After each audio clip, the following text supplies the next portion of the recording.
mbiru Oustaz Omar Sall dafa nekk mbir moo xam ne nit ñi dañ ko bëgg a walbati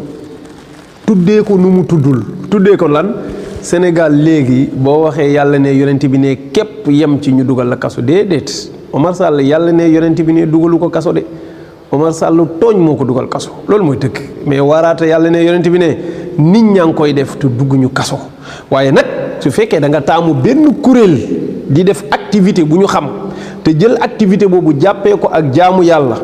am ci ay lay yu wér ci sunna ci sharia ci lislaam pàcc boo ci jël bu mu ci mën a doon soo ca doolee ñu jox la ay tegtal yu wér toog dajaloo di tudd yàlla ay preuve yuñ ci am mu leer ñu bind ko ci ay téere wax ko fu ne ci internet bi di ci jaamu yàlla di ci yëg seen bopp yow nga toog ci sa barabu waaraatekaay daal ne loolu ñuy def du diine ay caaxaan la folklore la du dara maa ko wax ku mu naqari deewal sëñ bi loolu du débat wu xam-xam dañu waxante dëgg loolu tooñ la. mais Imam kon moom ndax jaawatlewul waaraate ak tooñ. day tooñ day xuloo modd bi mu defee sax xoola modd sabotage bi mu waxee ne noonu lañ koy defee modd boobu ci boppam rek modd baa njëkku la rafet maanaam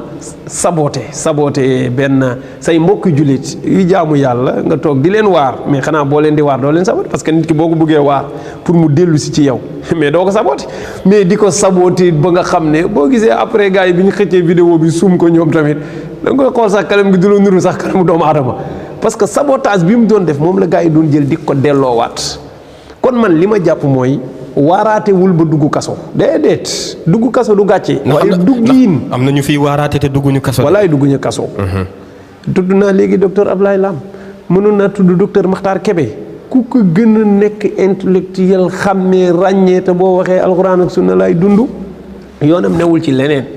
waaye nag kantaan toog ay nit yu tudd yàlla bon am na ñu tànn dem foofu di caaxaani mais am na ñu tànn toog di tudd yàlla jàpp ba sell loolu yoonu kenn nekku ci.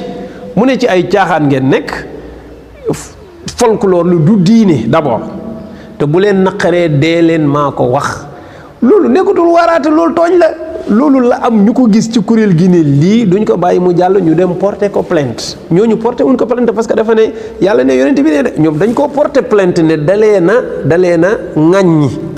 dalee na diffamé kon loolu lu mat a leeral loolu mooy plainte bi mais pas que yàlla ne yonent bi ne kenn du ko ci plainte liñ mën a wax ci pénc mi ni mu toll nu mu toll si ñaawte problème yi ci dëkk bi fii waaw nu mu toll crise nationale féppay metti nga am loo mën a wax sëñ bi nga bëgg fa di wax ci ñuy tudd yàlla dañu waxante dëgg